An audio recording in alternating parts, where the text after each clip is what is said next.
Hello student. तो हम लोग कुछ टॉपिक्स को देख लिए थे और आज यहाँ पे हम लोग कुछ नए टॉपिक देखेंगे। जैसे कि यहाँ पे आपका टॉपिक है वेन डायग्राम। वेन डायग्राम जो है ये एक मैथमेटिशियन थे जिनका नाम था जॉन वेन।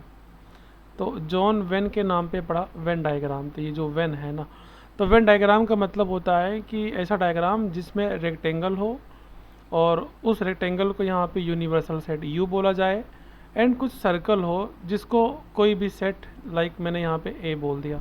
ओके, तो उसको बोलते हैं वेन डायग्राम। फॉर एग्जांपल यहाँ हम लोग एग्जांपल से चीज़ों को समझते हैं कि मान लो यहाँ पे यूनिवर्सल सेट आपका जो यू है इसके अंदर मान लो कुछ एलिमेंट 1 2 3 4 एंड यहाँ पे 5 एंड यहाँ पे 6 आ जाए एंड यहाँ पे एक सेट ए है जो इसी यू के अंदर से मान लो मैंने निकाला 2 3 4 एंड यहाँ पे कोई सेट मान लो बी है जिसको मैंने यहाँ पे लिखा 3 4 5। तो ध्यान से देखो ए और बी की जितनी भी एलिमेंट है वो यू के ही अंदर मौजूद है। ओके, तो ये जो यू है ये पूरा का पूरा रेक्टेंगल है और ए है वो पूरा का पूरा सर्कल है। तो 2 3 4 कहाँ रहेगा? ए के अंदर रहेगा। तो इस तरह से मैंने 2 लिखा, 3 लिखा एंड 4 लिखा एंड 2 3 4 के अलावा जो पूरा का पूरा एलिमेंट यू के अंदर कंटेन करेगा वो इस सर्कल के बाहर होगा। तो 2 3 4 को मैंने अंदर लिख दिया है और 1 5 6 बचेगा यहाँ पे। तो 1 लिखा मैंने, यहाँ पे 5 लिखा और मान लो मैंने इधर 6 लिख दिया। तो जितने भी एलिमेंट यहाँ दिखाए जा रहे हैं रेक्टेंगल के अंदर, सर्कल के अंदर, उस डायग्राम को यहाँ वेन डायग्राम बोलते हैं। एंड यहाँ पे नेक्स्ट डायग्राम जो आपका है, ये जो रेड वाला सर्कल है अगर मैं इसको ए बोल दूँ और जो येलो वाला सर्कल है अगर मैं इसको बी बोल दूँ। ओके, तो ए के अंदर कितने एलिमेंट है? 2 3 4 एंड बी के अंदर कितने एलिमेंट है? 3 4 5। एंड यहाँ पे जो ये आपका येलो वाला और रेड वाला सर्कल जहाँ पे मिल रहा है तो इसको बोलते हैं कॉमन रीजन। तो कॉमन रीजन का मतलब होता है कि ए और बी के अंदर जो कॉमन एलिमेंट है 3 और 4 वो रहेंगे। मतलब कि यहाँ पे 3 रहेगा एंड यहाँ पे 4 रहेगा। अब 3 और 4 जो ए के भी अंदर है एंड बी के भी अंदर है। अब ए के अंदर जो कॉमन नहीं है तो 2 कॉमन नहीं है तो ये ए के अंदर रहेगा, है ना। एंड बी के अंदर 5 कॉमन नहीं है तो वो बी के अंदर रहेगा। एंड इतने एलिमेंट के अलावा ये पूरा का पूरा जो रेक्टेंगल है ये पूरा का पूरा यूनिवर्सल सेट यू है। तो वो एलिमेंट आप यू से उठा लो। तो यहाँ पे आपने क्या लिया है? 2 3 4 एंड 5 यूज़ किया है, बाकी 1 और 6 बच गया। तो ये 1 हो गया और 6 हो गया जो सर्कल के बाहर लिखा जाएगा। तो ये भी आपका एक वेन डायग्राम हो गया। एंड यहाँ पे जो आपका ये कॉमन रीजन है इसको बोलते हैं ए और बी का इंटरसेक्शन, मतलब A intersection B. Okay, next आपका वेन डायग्राम जो है ये पहला वाला सर्कल जिसका नाम यहाँ पे सेट ए दिया गया, दूसरा वाला सर्कल जिसका नाम सेट बी दिया गया, इन पूरा का पूरा रेक्टेंगल जिसका नाम यहाँ पे यूनिवर्सल सेट यू दिया गया। ओके, अब यहाँ पे ऐसा सेट जिसके अंदर सारे के सारे एलिमेंट कंटेन हो, मतलब यहाँ पे जो पूरा का पूरा एलिमेंट ए है और पूरा का पूरा एलिमेंट बी है वो सब का सब इसके अंदर आ जाए, है ना। मतलब ए और बी तो उसको बोलेंगे ए यूनियन बी, है ना। तो ए यूनियन बी का मतलब होता है ए का एलिमेंट और बी का एलिमेंट वो सबका सब कंटेन होना चाहिए। मतलब यहाँ पे ए यूनियन बी का मतलब होता है कि ए के अंदर जितने एलिमेंट है 2 3 4, है ना, 2 3 4 और बी के अंदर जितने एलिमेंट है 3 4 5। अब 3 4 मैंने पहले से ही लिख दिया है तो उसको नहीं लिखना है एंड केवल आप यहाँ पे 5 को लिख देना।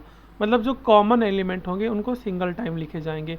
तो ए यूनियन बी का मतलब होता है ए और बी के सारे एलिमेंट एक नए सेट का निर्माण करेंगे। एंड यहाँ पे जो ए इंटरसेक्शन बी है इसको बोलते हैं कॉमन एलिमेंट। तो कॉमन एलिमेंट ए और बी में क्या था? 3 और 4 था। तो यहाँ पे जो सेट बनेगा वो 3 और 4 होगा जो कॉमन एलिमेंट कहलाएगा, जिसको इंटरसेक्शन बोलते हैं। ओके, एंड यहाँ पे अगर मैं नाम दूँ है पहला वाला सर्कल जिसका नाम ए है और दूसरा वाला जिसका नाम बी है। अब ध्यान से देखो आप लोग कि ए के अंदर से जो बी वाला है वो गायब दिख रहा है हम लोग को, मतलब कि पूरा पूरा सर्कल बड़ा वाला ए है और जो यहाँ पे कॉमन रीजन जो बनना चाहिए था बी की वजह से वो पूरा का पूरा यहाँ पे गायब है ना। तो अगर ये पूरा का पूरा यहाँ से गायब हो गया तो मैं यहाँ पे इसको बोलूँगा डिफरेंस ऑफ सेट। मतलब कि मैं यहाँ से इसको बोलूँगा कि जो पूरा सेट ए है इसके अंदर से बी गायब हो गया है। ओके, अब ये सब बात अभी मैं आगे करता हूँ। एंड यहाँ पे सब कि ये पहला वाला जिसका नाम मान लो कि मैंने सेट ए दे दिया, दूसरा वाला जिसका नाम मैंने सेट बी दे दिया। अब यहाँ पे बात थोड़ा उल्टा दिख रहा है हम लोग को ना, जैसे वहाँ पे ए के अंदर से बी गायब था, ऐसे ही यहाँ पर बी के अंदर से ए वाला गायब है, मतलब कुछ हिस्सा ए का गायब है। तो यहाँ पे हम लोग लिखेंगे बी माइनस ए, ये मैंने कलर यहाँ पे चेंज कर देना है, वाइट से लिखा जा रहा था, तो ये बी माइनस ए हो गया। ओके, तो ये जितना भी आपके सामने डायग्राम दिख रहा है इसको बोलते हैं वेन डायग्राम। एंड यहाँ पे हम लोग आगे बढ़ते हैं और चीज़ों को समझते हैं। तो यहाँ पे आपका जो अगला हेडिंग है वो है ऑपरेशन ऑन सेट। तो यहाँ पे पहला ऑपरेशन होता है union of set. Union of set या यूनियन ऑफ टू सेट इस तरह से भी लिख सकते हैं। एंड आपका जो दूसरा ऑपरेशन होता है उसको बोलते हैं intersection. Intersection of set. And यहाँ पे एक तीसरा भी ऑपरेशन ही होता है जिसको बोलते हैं डिफरेंस ऑफ सेट।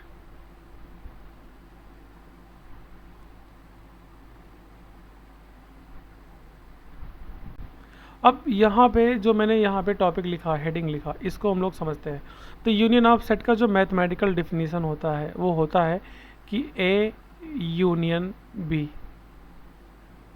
करली ब्रैकेट, एक्स कोई ऐसा एलिमेंट होगा सच दैट जो एक्स होगा वो ए के भी अंदर आएगा, या फिर यानी और वो एक्स जो होगा वो बी के भी अंदर आएगा। ओके, तो जो यूनियन की पहचान है उसमें आप और से पहचानोगे। अगर किसी भी क्वेश्चन में और आ गया तो वो ए यूनियन बी होगा। अब ये सब बात आप क्वेश्चन में समझोगे। एंड इंटरसेक्शन का जो मैथमेटिकल डिफिनीशन होता है वो होता है ए इंटरसेक्शन बी। ओके, तो यहाँ पे मान लो x कोई एलिमेंट है जो ए के भी अंदर आएगा, यानी x belong to A, and यहाँ पे जो एलिमेंट होगा x वो b के भी अंदर आएगा। ओके, तो यहाँ पे यूनियन और इंटरसेक्शन में यही फ़र्क है, और एंड में। ओके, तो ये डिफिनीशन जो है मैथमेटिकल डिफिनीशन है, इसको आप लोग भूलना नहीं। एंड यहाँ पे जो आपका डिफरेंस ऑफ सेट होता है तो इसको कुछ इस तरीके से दिखाते हैं, a माइनस बी या b माइनस ए। तो x कोई ऐसा एलिमेंट होगा जो x बिलोंग टू a होगा, एंड x जो होगा वो b के अंदर नहीं आएगा। ओके, मतलब a माइनस बी का मतलब होता है a के जितने भी एलिमेंट है उसके अंदर से b के एलिमेंट को माइनस कर दो, यानी बाहर भगा दो। तो इसीलिए बोला जा रहा है कि अगर कोई एलिमेंट x के अंदर है ना, और उसमें से b माइनस कर रहे हो तो वो x b के अंदर नहीं होगा। आई होप ये बात आपको समझ में आ गई होगी। एंड यहाँ पे हम लोग ना इसी बात को कुछ इस तरीके से भी लिख सकते हैं कि जो आपका a माइनस बी है ये आपका a minus A intersection of b होता है। मतलब कि जो कॉमन एलिमेंट होते हैं हम लोग उसको माइनस कर देते हैं। इसी तरीके से अगर b माइनस ए मैं यहाँ पे लिख दूँ तो ये भी आपका a माइनस और a इंटरसेक्शन b, मतलब कॉमन एलिमेंट तो दोनों के लिए सेम ही होगा। ओके, अब ये सब बात आप लोग समझ पाओगे एग्जाम्पल से। तो मैं यहाँ पे एग्जाम्पल देता हूँ और यहाँ पे आपको समझाने की कोशिश करता हूँ। तो यहाँ पे अगर मैं एग्जाम्पल की बात करता हूँ तो मान लो कि यहाँ पे पहला एग्जाम्पल, मान लो कि कोई सेट ए है जिसके अंदर एलिमेंट 1 2 3 4 5 6 हो गया। ओके, एंड यहाँ पे मान लो कि कोई सेट बी है जिसके अंदर एलिमेंट मान लो 2 3 4 हो गया, है ना। अब ध्यान से देखो, अगर मैं ए और बी का यूनियन लेता हूँ तो ए यूनियन बी का मतलब होता है कि ए के अंदर जितने एलिमेंट है बी के अंदर जितने भी एलिमेंट है वो एक नए सेट के अंदर आएंगे, मतलब इस यूनियन बी के अंदर आएंगे। तो ए के अंदर जितने भी एलिमेंट है, कौन कौन से एलिमेंट है, 1 हो गया, 2 हो गया, 3 हो गया, 4 हो गया, 5 हो गया, 6 हो गया। अब ध्यान से देखो यहाँ पे जो बी के अंदर एलिमेंट है 2 3 4 2 3 4 जो ए के भी अंदर आ ही रहे थे तो मैंने उसको यहाँ पे दिखाई दिया, मतलब जो पूरा का पूरा ए यूनियन बी है ना, वो पूरा सेट ए के ही बराबर है। ओके, एंड दूसरा जो आपका एग्जांपल है वो है A intersection B. A intersection B का मतलब होता है कि बी के अंदर जो एलिमेंट है वो ए के अंदर आ रहे हैं कि नहीं आ रहे हैं। तो 2 3 4 यहाँ भी है, 2 3 4 यहाँ भी है, तो इसी को कॉमन एलिमेंट बोलते हैं। जो 2 3 4 यहाँ पे कॉमन एलिमेंट बन जाएगा, तो ये ए इंटरसेक्शन बी हो गया। एंड यहाँ पे तीसरा क्या बोल रहा है, माइनस करना है। तो यहाँ पे ए माइनस बी का मतलब, यहाँ पे a माइनस बी का मतलब हो जाएगा कि a के अंदर से b का जितना भी एलिमेंट है सबको माइनस कर दो, मतलब 2 3 4 को भगा दो, 1 5 6 बच जाएगा, है ना। तो कॉमन एलिमेंट को माइनस कर देना, यहाँ पे 1 5 6 यहाँ पे बच जाएगा। आई होप ये बात आपको समझ में आ गई होगी। तो वही चीज़ यहाँ पे है, यूनियन ऑफ टू सेट, जो मैंने पीछे बात किया था कि यूनियन ऑफ जो टू सेट होता है इसको a यूनियन b कुछ इस तरीके से लिखते हैं। बाकी ये जो डायग्राम है जिसमें आपका पूरा का पूरा सेट A और पूरा का पूरा सेट B एंड जो कॉमन एलिमेंट है वो भी यहाँ पे गिना जाता है।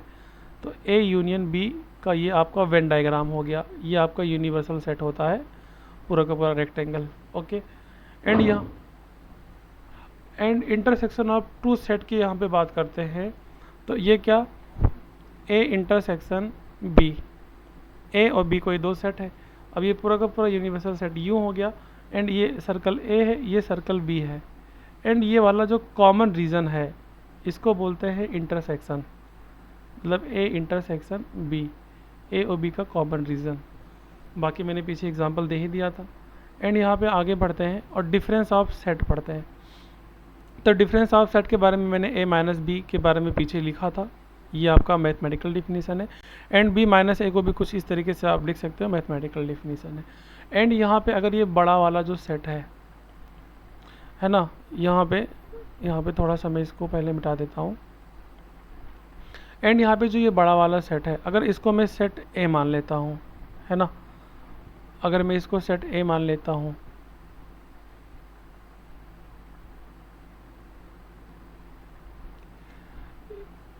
और इस छोटे वाले को मैं अगर b मान लेता हूँ, तो ध्यान से आपको यहाँ पे देखना है कि जो a के अंदर कुछ रीज़न b के नहीं आ रहे हैं, मतलब कि जो ये रीज़न है, तो यहाँ पे क्या बोला जाएगा कि a के अंदर b कंटेन नहीं कर रहा है ना।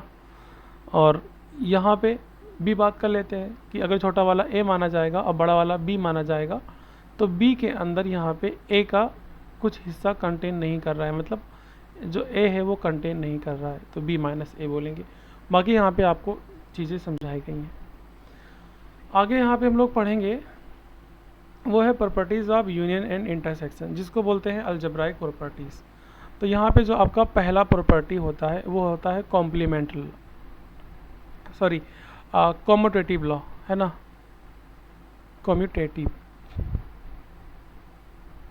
कॉम्यूटेटिव लॉ जो है ये क्या बोलता है कि आपका जो A यूनियन B है वो B यूनियन A के बराबर हो सकता है, या आपका A इंटरसेक्शन B है वो B इंटरसेक्शन A के बराबर हो सकता है। एंड दूसरा यहाँ पे है एसोसिएटिव।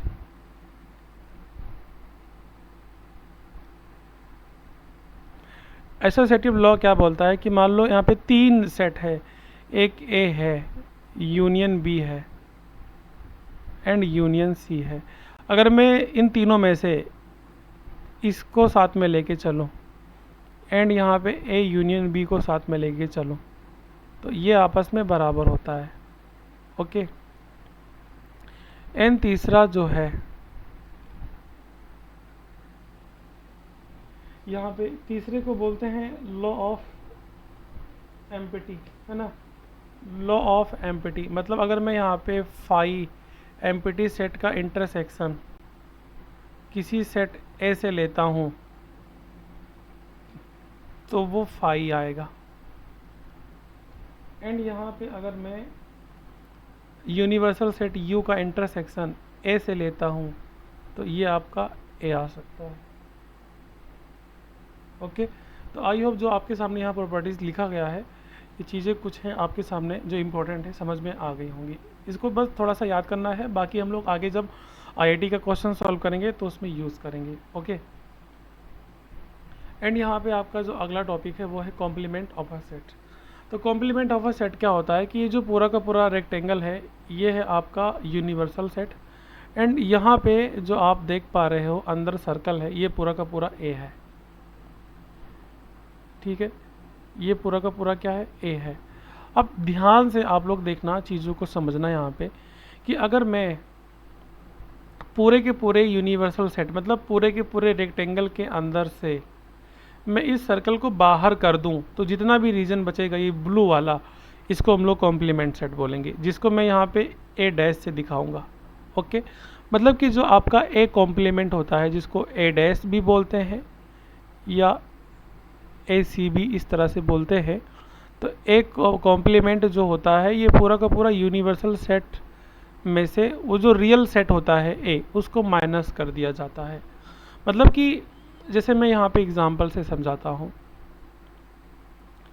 कि आपका यहाँ पे एक सेट है, ठीक है, जिसके अंदर मान लो यहाँ पे 2 3 4 5 6 7 एंड यहाँ पे यूनिवर्सल जो सेट है ये आपका 1 2 3 4 5 6 7 8 9 है। तो यहाँ पे ए कॉम्प्लीमेंट क्या होगा, ए कॉम्प्लीमेंट मतलब कि जो आपका बड़ा सा यूनिवर्सल सेट यू होगा इसके अंदर से ए का जितना भी एलिमेंट होगा माइनस कर दिया जाएगा। तो ए का जितना भी एलिमेंट मतलब 1 के बाद में 7 तक, तो 1 के बाद में 7 तक यानी 1 8 9 बचेगा केवल, तो ये कॉम्प्लीमेंट सेट कहलाएगा। ओके, तो आई होप ये जो कॉम्प्लीमेंट ऑफ सेट है ये समझ में आपको आ गया होगा। एंड यहाँ पे प्रॉपर्टीज़ ऑफ कॉम्प्लीमेंट सेट होता है जो बहुत ही इम्पोर्टेंट होने वाला है, तो चीज़ों को आप यहाँ पे बहुत ही सुकून से समझना ताकि जो चीज़ें हैं आपको ये समझ में आ जाए। नहीं तो बहुत सारे बच्चे ऐसे भी होते हैं जिनको ये सब बिल्कुल भी समझ में नहीं आता है। तो यहाँ पे कॉम्प्लीमेंट सेट का जो प्रॉपर्टी है इसमें आपका पहला प्रॉपर्टी होता है कॉम्प्लीमेंट लॉ। कॉम्प्लीमेंट लॉ, अब कॉम्प्लीमेंट लॉ क्या बोलता है, लॉ या लॉज भी लिखते हैं, कि जो आपका ए यूनियन ए कॉम्प्लीमेंट होता है ये पूरा का पूरा यूनिवर्सल सेट होता है। ओके, एंड यहाँ पे आपका जो ए इंटरसेक्शन ए कॉम्प्लीमेंट होता है ये आपका फाई होता है। अब ए यूनियन ए कॉम्प्लीमेंट का मतलब यू का मतलब, तो ध्यान से देखो इस डायग्राम के अंदर आपको कि जैसे ये पूरा का पूरा आपका जो सेट ए है एंड यहाँ पे जो ए है ये कॉम्प्लीमेंट है। अब ए और यहाँ पे ए इन दोनों का यूनियन लिया जाएगा, तो जाहिर सी बात है कि ए को भी मिलाना है और कॉम्प्लीमेंट को मिलाना है, तो ये दोनों ही यू के तो अंदर आ रहे हैं, तो इसीलिए यहाँ पे बोला जा रहा है कि वो पूरा का पूरा यू है। एंड अगर हम लोग ए इंटरसेक्शन ए कॉम्प्लीमेंट लेंगे तो वो फाई आ रहा है यहाँ पे। एंड दूसरा यहाँ पे लॉ होता है वो होता है De Morgan law, most important है, जो आई टी जे में भी इसका यूज़ बहुत ज़्यादा ही होता है, इस पे बहुत सारे क्वेश्चन पूछे गए हैं। De Morgan law, De Morgan law देखना ध्यान से, यहाँ पे ये क्या बोलता है कि जो आपका ए यूनियन बी है इन दोनों का whole complement A complement intersection B complement के बराबर होता है। एंड यहाँ पे अगर हम लोग ए इंटरसेक्शन बी का होल कॉम्प्लीमेंट लेंगे तो जस्ट ये A complement union B complement हो जाएगा।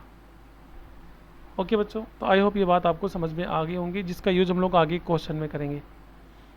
एंड यहाँ पे सम इम्पोर्टेंट रिजल्ट, जो ये आपका आखिरी टॉपिक है, तो यहाँ पे जैसे कुछ रिजल्ट है जो आपको याद करना पड़ेगा। तो number of A union B कितना होता है, तो number of A union B जो होता है ये होता है number of A plus number of B, और माइनस आपको कर देना है number of A intersection B. Okay, क्योंकि जैसे ये आपका पहला वाला सर्कल ए हो गया एंड दूसरा वाला सर्कल आपका बी हो गया। अब ए के अंदर जितने भी एलिमेंट है और बी के अंदर जितने भी एलिमेंट है वो कंटेन किए जा रहे हैं, मतलब कि इस यूनियन, मतलब कि जो कॉमन रीजन है इससे मतलब नहीं है, तो उसको हम लोग यहाँ पे माइनस कर देंगे। ठीक है, एंड यहाँ पे जो दूसरा आपका है वो है number of A union B union C, मतलब 3 सेट आ गए यहाँ पे।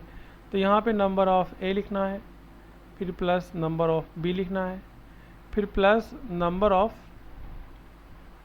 सी लिखना है। अब हम लोग यहाँ पे ए और बी का इंटरसेक्शन लेंगे जिसको माइनस करना है, तो number of A intersection B minus कर देना है, फिर number of B intersection C को माइनस करना है, बी इंटरसेक्शन सी को माइनस करना है, फिर minus number of A intersection C को माइनस करना है, ए इंटरसेक्शन सी को माइनस करना है। तो हम लोगों ने 3 बार माइनस किया है, तो इसीलिए हम लोग यहाँ पे इस चीज़ को हम लोग 3 बार ऐड भी कर देंगे, मतलब कि number of A intersection B intersection C. तो बच्चों ये जो आपके सामने लिखाया गया है ये 2 रिजल्ट है जिसका यूज़ आगे हम लोग जब क्वेश्चन प्रैक्टिस करेंगे, लाइक PYQ करेंगे IIT का, ISI का इंडियन स्टैटिस्टिकल इंस्टीट्यूट, या फिर आपका IAT का, या फिर बच्चों आपका CUET का। तो उस सब चीज़ में हम लोग इतने सारे चीज़ का यूज़ करेंगे। तो आई होप जो भी आपको यहाँ पे बताया गया है, समझाया गया है, समझ में आ गया होगा। तो ऐसे ही सुकून से पढ़िए, इत्मीनान से पढ़िए, क्योंकि हम लोग को चलना है अनंत से भी आगे। Thank you so much.